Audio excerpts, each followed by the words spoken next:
My vagina is burning. Do you hear me? Khloe Kardashian in Miami burning. The sheer audacity and complete lunacy. We are probably cycle sisters at this point. I was fully incensed. This is not a love letter to Stassi Schroeder. Oh, no, no, no. This is a reckoning.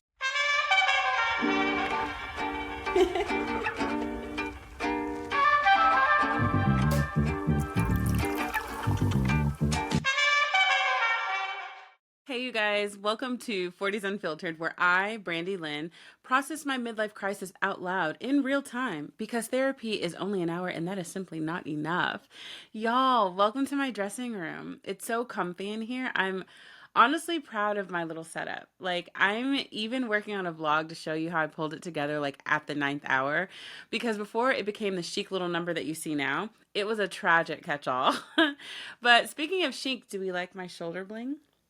I feel like it's giving sexy, regal, boss bitch energy, which is perfect for today's subject, Miss Stassi Schroeder, or more specifically, my very one-sided beef with her. I mean, she definitely doesn't know that I exist, but after today, oh, she will never forget me. And before we get into it, I have to pay homage to the city that brought Stassi and me together in real life. Well, tried to anyway. This little French 75 cocktail that I made all by myself, and I'm so excited. It's actually pretty good. I don't know jack about making cocktails, but I stand by this one. It's idiot proof, trust me. Uh, but to be honest, we might need this entire drink to get through this episode. You can find today's drink recipe over on my website, fortiesunfiltered.com, and while you're there, you'll see a link to my YouTube episode. But my favorite part, there's a spot where you can actually talk back to me. So I really want you to tell me your own unhinged stories or like vent about something ridiculous happening in your life right now, or just say hi. I don't care. I just want to hear from you. You can also leave me a voice note, and who knows, you might end up on the next episode. So listen, I'm really glad to be back with you guys. You have no idea. It's been what, like 5 years or something like that? It's crazy to me, like, that there are still like 601 of you who have been still rocking with me after all this time. That is like totally insane. First of all, thank you. I love you. Welcome back. Second of all, what the fuck is wrong with you? Like, I would have dropped my ass so long ago. I've given you absolutely nothing in all that time and you're still here. But you know what? We're here together now and I couldn't be happier. I'm really, really excited. I don't even know what to do with myself, to be perfectly honest. So I'm a little awkward till I get more into the swing of things with you guys. So welcome back. I feel like I'm at the place in my life where I desperately need my people. So I'm reaching back out through the interwebs so you guys can reconnect with me. I don't know what you guys have been doing for the past 5 years, but I've literally been doing all the things. Like, you know, I've been doing all the things, but also nothing at all. A few months ago, actually, I looked around at my life and I just thought, this is not the life that I ordered. Like, take it back. Something is wrong here. Let me talk to the chef. Like, where's the manager? Like, this is not at all what I thought my life was supposed to look like. You know, I literally just woke up one day and realized that I'm middle-aged. And it had never dawned on me because, you know, I don't look old and I don't really feel old. And being in your 40s now is not what it used to be. It's not what it used to be when our parents were 40. And it's certainly not what it used to be when our grandparents were in their 40s. Like, we're the youngest 40-somethings to ever 40-something. Do you know what I mean? Like, I think about all those posts and memes that you see on the internet where people are saying, I can't believe we're the new adults. Because it's so true. I seriously cannot believe that I am in charge of important stuff because I swear to God, I was 25 like last week. Although I am getting a kick out of, have you seen those videos with those parents who are letting their teenage kids listen to the music that we used to club to? Like, it's so vulgar and also hilarious. I'm loving every minute of these kids acting like they're clutching their pearls. Like, oh my God, like, y'all stop. I mean, seriously, you listen to WAP. Like, I'm not even trying to hear that. But anyway, I'm cool with aging. Like, I'm fine with getting older. I've never been one of those people who subscribed to that whole, you know, a lady never tells her age thing. I mean, I seriously never cared that much, like ever. Every woman that I've ever known over 40 was beautiful and cool, and they were fun to hang around, they like had it going on. So when Oprah told us that in our 40s we were going to be stepping into ourselves and having control of our lives and everything was going to be great and it was going to be the best time of our lives, I just believed her and I was like, all right, cool. I'm down. That's great. But it has not at all been my experience. Like, this goes pretty deep for me because literally about 4 months ago, I just blew up my life, my whole life. Like, I got to the point where I literally could not take another day of like slowly suffocating. I mean, the anxiety that I felt over having such little control over my life and the constant disappointments, like from my career, from family, from friends, from romantic partners, hell, from myself. You know, I am not exaggerating. It all felt like I was dying a slow death. Like I was slowly ascending into madness. I was losing my fucking mind. Like I could not do it anymore and I needed everything to stop. Like everything. So now to look at me from the outside, I seem totally fine, just living a normal life like everyone else. But as much as everyone tried to tell me I was successful and to be happy about my life, I knew I wasn't fine. Like, I just knew I wasn't fine. So I watch a lot of YouTube, like a lot of YouTube, and someone had a discount code for that BetterHelp app. Don't get excited. I don't have a code for you today. We're still new on this block, honey.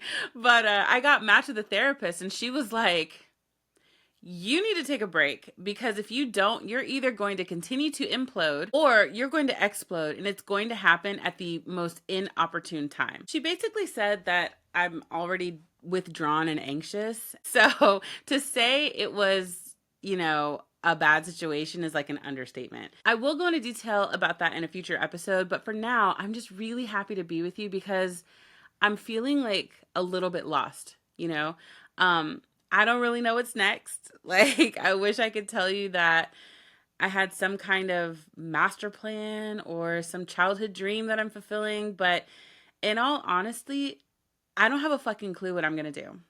Like, I'm just out here winging it, well, more like flailing, actually. What I do know is that I cannot do this by myself. And as I'm figuring things out and rebuilding my life, I want you guys to come with me because, if anybody else is in this situation, I don't want you to feel alone because I feel very alone right now. Nowadays we're so bombarded with everybody's highlight reel and every other post is some toxic positivity or some fucking fake deep Instagram caption or some annoying 30-year-old calling themselves a relationship expert and a career expert. And it's like, what do you even know at 30 years old? Like literally, what do you know? Wait, do you remember back in the 90s when we were like collectively annoyed by all the fashion magazine covers that were putting out models that were 6 feet tall and size 2, and like our biggest issue was people complaining that they didn't look like real women, right? They didn't look like the everyday women and it was more unrealistic than aspirational. um it just kind of blows my mind that now Vogue magazine is out here with AI models that look like a smash up of a Kennedy and a Kardashian, like, so now we've taken unrealistic to a whole nother level where it actually isn't reality at all. And it can just all feel very overwhelming. And, it gets to you. It really does. You look around and you're like, well, why can't I work remote from a beach in Fiji? Or how come I don't have a tall, dark, and handsome finance bro with a trust fund? And, just on and on and on. It's a lot to the point that I almost didn't even start this podcast, like it almost made me not want to do this because I thought my life is ugly right now, right? So like I don't have 6 months worth of savings to go eat, pray, love my way through Europe and find myself, like I'm figuring out my crazy online with you because it's cheaper. Like but in all seriousness, mm, I do want to be a reminder to people that most of us have shit going on, and that's okay. Like, very few of us really have it all figured out. We just don't see a lot of that representation online. So it can feel really isolating when no one is talking about the ugly parts of their life.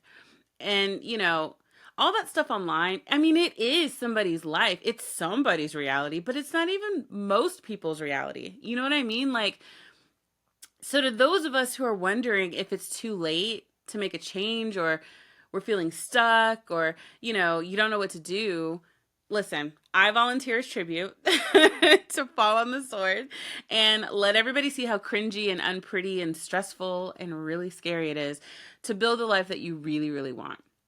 I want to build a community with you where we can rely on each other and figure things out together. Because, look, if you've already created a life that makes you happy and fulfilled, listen, I'm no hater, honey. Feel free to drop some nuggets of wisdom my way. Or you're welcome to sit back and just watch me potentially fall flat on my face. Like, that's totally cool. Because honestly, what the hell do I even know? I just walked away from a 6-figure job and am on the verge of a nervous breakdown.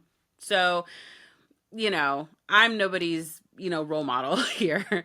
I'm not the blueprint, but whether you're here to join our little community or you're just here for the tea, what I can absolutely promise you is that you'll definitely get a few chuckles along the way, because I kid you not, my hot mess of a life is nothing if not endlessly entertaining.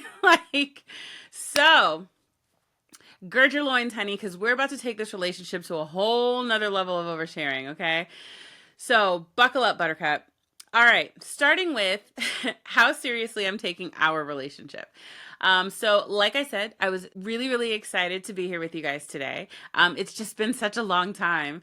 And it was like first date exciting for me.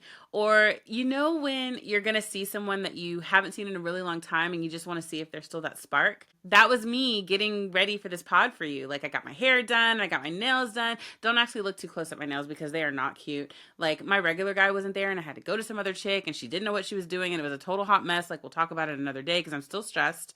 But, like, I did a face mask, and all the things that women do when they want to feel good about themselves or they want to feel confident. And when it comes to shaving, because I don't know how intimate our relationship is about to get, right? So I pull out my bottle of hair remover cream and I slather it all over my entire lower half. Now, the the front of the bottle says sensitive formula, legs and body, right? And when you peel the little thingy off the back, it says in the fine print, don't put it on your genitals or anus. And so while I've never put it on my anus before, I would be lying if I said I'd never taken some liberties. And, listen, it says it was a sensitive formula. Like, and in the moment of laziness, I just put it down there. But if I'm being honest, I've actually used it down there on a couple of occasions. All right. And the past, I've had no issues with this. But this time I got a little distracted, okay? And I might have left it on just a little too long. And oh my God, you guys, my vagina is burning. Do you hear me? Like Khloe Kardashian in Miami burning, like burning. Do you remember that episode of Kourtney and Khloe Take Miami? Or like, it was something called like that. But it was before Khloe and Lamar got married, or maybe right after. I don't remember exactly, but it was like peak Lamar era, like peak aesthetic cookie jar era, if you know what I mean. Anyway, it was that vibe. So Lamar was coming to Miami to visit her, and she's rushing around to get ready, but apparently she didn't have time to make a wax appointment before she got there. So she did what any normal rational woman would do when you can't get in to see your professional esthetician. She asked her sister to wax her, as one does in these situations. Yeah.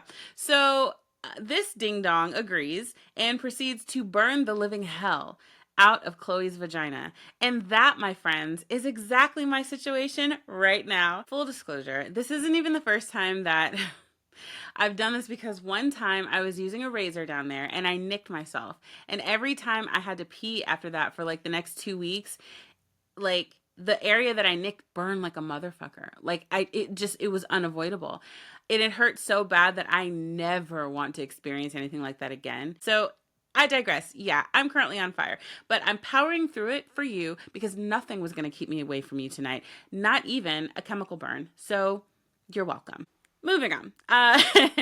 With all this extra time in my hands, from not having my corporate job anymore, I decided to clean up my old emails. And I'm one of those people that really hates to see too many emails. Like, it actually drives me up a wall when I see other people's phones and they have like the little red bubble with like triple digits. Like, I can't take it. So, anyway, I'm cleaning out my old emails. and as I, um, I'm adding a new account to my phone, and you know how there's that part that says primary, and then you have the part that says all mail. Well, I didn't realize that I had tons and tons of emails in my inbox that I just hadn't seen because I hadn't clicked on all mail. So of course, when I see that, I can't function. So now I've got to go from my phone to my laptop because I can't delete fast enough on my phone. So I'm on my laptop and I'm deleting emails like left and right. And you guys, somehow I came across this email that I sent to Stassi Schroeder in 2015.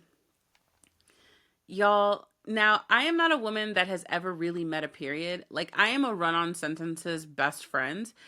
But for once, as I was rereading this email, I was shocked and taken aback by the sheer audacity and complete lunacy that is this email. Like, I literally had no words for what I had sent to this woman's inbox. Like, you need to prepare yourself for some serious secondhand cringe because I have to read this to you like immediately. This topic wasn't even going to be, it wasn't meant to be my first inaugural podcast episode, but this email is so bad that it's hilariously good, and I needed to share it with you guys. Like, I needed to share it with the entire world. Like, seriously. So let me give you some backstory so you can kind of understand why I sent this email in the first place. So let's rewind to 2015 and talk about where I was in my life at that point. And I was living in New Orleans with my boyfriend. We'd been together for about 6 years or something like that. Actually, I don't really know how long we'd been together at this time. I think we'd been together a total of 6 years, but I digress. Something around there. Anyway, I didn't have a whole lot of close friends, and I did have a couple of homegirls that I did brunch with, but it wasn't anything, these aren't friends that you can call at midnight when your life's falling apart, like, they're just social friends. And I had a best friend from high school at the time, but she lived all the way in Texas, and it just wasn't the same, So while I've always been able to fit in wherever I am, I really never felt like I belonged because part, you know, part of the reason that I would always be where I am is because I would be the boss, I'm the classic eldest child and firstborn daughter, and I never had a great relationship with my mom, so I grew up feeling like I constantly had to prove myself. So that mindset made me hyper fixated on becoming successful. For me, success meant being financially independent and climbing the ranks as fast as possible. And back in my day, if you wanted to get ahead in my industry, you had to understand one thing, that people basically died in their positions. You could be the director of whatever or the assistant manager of something for literal decades. And, the best thing you could do for your career was to leave your property. If you're willing to relocate, better yet travel, I mean, that was great for you. Your chances of advancing were so much higher. So at this stage of my life, I'm 31 years old, and I'm at the director level in my city, and I'm in a complicated situation. My mom has just been diagnosed with stage 4 cancer, and I left Texas to come to Louisiana for her, just because I felt like if these are going to be her last few years, potentially, then let's make the best of it, which you'll find out later was definitely not the case. I mean, not even a terminal illness could, soften this woman's heart towards me. So,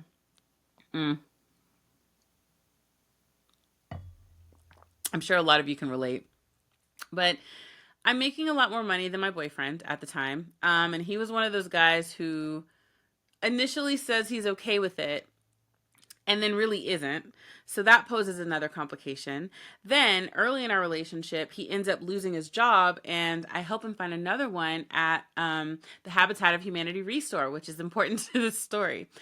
So like my relationship with him is a little complicated because to say we were mismatched from the start is like a total understatement. Like we were built for totally different worlds. For example, this kid would be pissed off at me for shopping at Target because he thought that we should only be shopping at Walmart because it was cheaper.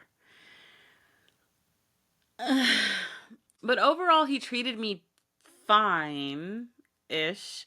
But he was incredibly neglectful when it came to my feelings about spending time together outside of work. And, you know, he was just so focused on picking up a second and sometimes even a third job to close the gap um, between our pay differences. He was just never home. And I felt like he couldn't just be happy to stay in and hang out or, do something with me. So I spent a lot of time alone, right? And I remember us having the dumbest argument, like, of all time. He was working like three jobs just to try to match my salary while I was working Monday to Friday, basically 8 to 5, so to speak. And he'd get so resentful and would say, like, because I was managing, I wasn't actually doing any real work. And he couldn't wrap his mind around the fact that all the physical labor he was doing still did not make him more valuable, quote unquote, than me running an entire city worth of people. Okay. So my job was big, like really big. And looking back, there were so many lessons from that relationship. But the biggest one is that I realized I could be in a relationship and still feel totally alone. Right. So I wasn't from New Orleans. I mean, I technically had some family there. Um, I had a cousin, but I mean, we weren't really close. We weren't raised together. I'd moved there as an adult, and everyone that I knew was through work, like colleagues and, clients or employees. So it really, really left me feeling isolated. And meeting people was hard enough, but meeting my people, the ones that who share my interests and make me feel like I belong, that truly felt almost impossible. So, and if you know anything about New Orleans, then you know that you would be hard pressed to find a 31-year-old out there who's watching Vanderpump Rules, okay? But for me, it was just escape TV. Like, it was never I was never really into super dramatic television, but there was just something about Stassi that I always found endearing. She was the female archetype that I'm constantly drawn to, like in every show that I watch. She's the spoiled sweetheart or like, the lovable diva, like she's the glamorous yet high maintenance sort of bratty girl, but ultimately kind-hearted, and like she was the lovable snob, like the anti Regina George, I guess is what I'm saying. So think like Whitley Gilbert or Zsa Zsa Gabor or Hillary Banks or Fran Fine or Sharpay or hell, even Miss Piggy, who I love. All of them have the same like adorable princess but not helpless damsel in distress vibe, um, and they're collectively just like women that know their worth and expect the world to treat them accordingly, and even if they were a little delulu sometimes, it never, their stance on their worth never changed. And her character on the show represented a part of me that I was never able to fully embrace. Like I was the kind of woman that where I was never really able to feel soft, like I never really got coddled and I never really got loved on. So like I never was daddy's girl. So, I just constantly was reminded that I was a disappointment like my whole life. And so over the years, it really, really changed my personality. And so I read somewhere recently actually that I'm paraphrasing. I remember. Okay, so it was about ambiverts. Supposedly, true ambiverts are actually extremely rare, but most people are firmly extroverts or firmly introverts with very little in between. But like the interesting part is a lot of people who think that they're ambiverts are actually extroverts who've just been told to shut up their whole lives. And over time, they've been socialized into defaulting into introverted tendencies. And it's not because they're introverts, it's just because they've never had the chance to fully express their extroverted selves, for fear of repercussion. And that was totally me. Like I wanted to be that lovable diva. But, it really hit home for me because my whole life, straight into adulthood, I was constantly apologizing for myself and constantly overperforming and people pleasing to prove that I was worth something. So I loved everything about Stassi, but mostly her ability to embrace who she really was. And for me, she could really do no wrong. I'm just going to be honest. I was like drawn to her character like a moth to a flame. So when she started a podcast, I was all in. I listened to every single episode. I couldn't tell you jack shit about it now because it's been so long. I haven't really tuned in years. But, I do follow her on Instagram. And one of the things that I really respect about her is how she's grown into her adulthood. You know, getting married and raising her family, she's become more translucent than she is transparent, but still very, very much so authentic. And while she's younger than me as a middle-aged woman, I admire the way she stepped into her womanhood. And I really, in all seriousness, kind of hope to take a page out of that, take a chapter out of that book. Or is it page out of that book, page out of that chapter? Y'all know what I mean. Anyway, but I really think she's done a phenomenal job of navigating, the ups and downs of life as you grow into womanhood with a lot of grace. And, every time I see her, she's glowing all the time. And so that's what I aspire to. But I digress. This is not a love letter to Stassi Schroeder. Oh, no, no, no. This is a reckoning. So let's get back on track. Stassi's from New Orleans. I find out through the podcast, she watches this little TV show called, this little TV show that literally, according to the ratings, nobody in the whole wide world watched, but it was called Scream Queens. So if you know Vanderpump Rules, and if you consider that like easy peasy escape TV, Scream Queens was like your totally unadulterated bubblegum cotton candy entertainment. Like mindless, brainless something to watch on TV. Okay, so you can imagine my pure elation when I find out that not only did Scream Queens film in New Orleans, but they were selling pieces of the set.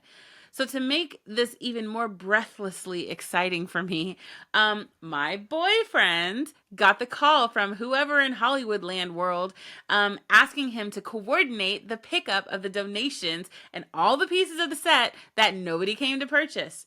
Now, it just so happened to be that I was listening to one of Stassi's episodes, and that day, she was talking about how she had sent her dad to see if he could locate the pictures that she really, really wanted from the set, like some oil painting picture things. And I literally thought to myself, holy shit, this is my chance. I could hook up my girl. I got this. I'm good. I can't even believe this is happening to me. Oh my God, so dumb. So I email her with the with the intention of saying like, hey girl, like I live in the city and my boyfriend has an inn, so like we can go anytime. I can get you anything you want. Like you just tell me and I got you. And now of course I've been watching Stassi on TV for up teen years at this point, right? And in my head, I've gotten to know her as an actual person through her podcast. And let me just say, I was there when she first met her new best friend Taylor, and Taylor told her that she didn't even expect to like her, but then they became best friends. I was there when her husband was just called Overalls Guy. I know what it means when she says she rode a dragon. Okay. I was there when she first discovered her dark passenger. I was also there when she had that epic falling out with her mom.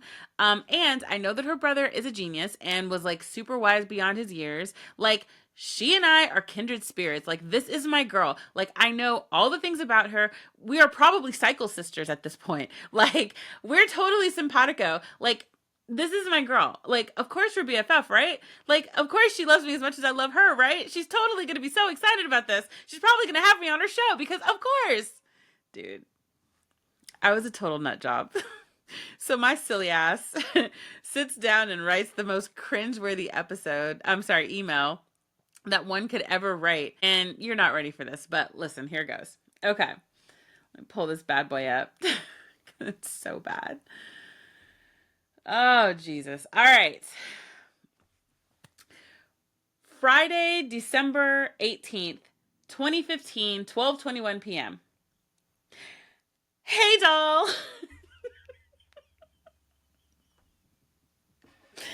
Okay, hold on. First of all, that if you know, you know. That's from the Kardashians. They used to say "Hey, doll" all the time. All right. I've never heard Stassi say that ever in life. Like I've never heard her say that. I've never heard her refer to anybody that way. I've never referred to anybody that way. I don't know what the hell, but like, um, yeah. I guess I thought it was trying to be cool. Anyway, I've never talked like that. Like I'm starting off all wrong. Anyway, hey doll, your dad was right. My boyfriend, I'm so stupid. My boyfriend is the logistics manager for Habitat of Humanity, and they pick up all the items that didn't sell. So when he told me about it, I literally freaked out like a gay guy at a Cher concert.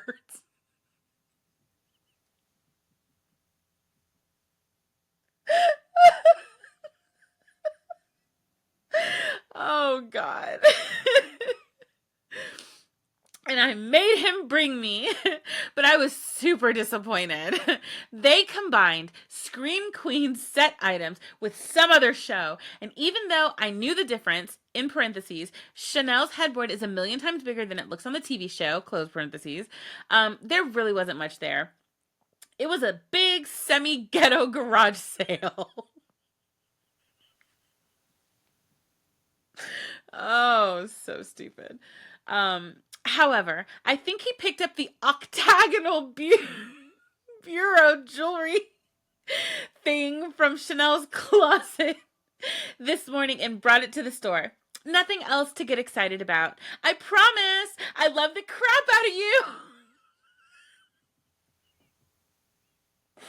Oh my god. Sincerely, Brandy. You guys, so bad. So bad. Oh my god, I can't with myself. Like I cannot. Like I mean, just even reading it back now, like guys, I don't even know.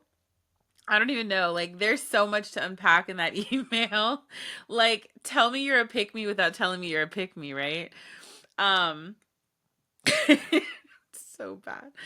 Anyway, I mean, it was giving super desperate. Like, who even talks like that? Like, first of all, that's not even me. Like, that I don't normally talk like that. So, this woman that I've been adoring from afar for like years, the whole reason I liked her was because I felt like we had common ground. Not that she, got me exactly, but her authenticity tapped into a part of me that I hadn't fully embraced. So, that's why I felt connected to her in the first place. So, why the hell, I was out here sending an email like I'm some high school loser, sliding, a note across to the cool girl in homeroom, like hoping she'll be my friend. Like, what? It was so dumb. Like, the jokes weren't even funny. Like, the whole thing was absolutely ridiculous. But if I'm honest, truly, it just shows how desperately I wanted connection, like, so listen, Stassi, if by some cosmic twist you ever hear this, girl, I get it. I understand why you didn't respond. And also, like, my bad, okay?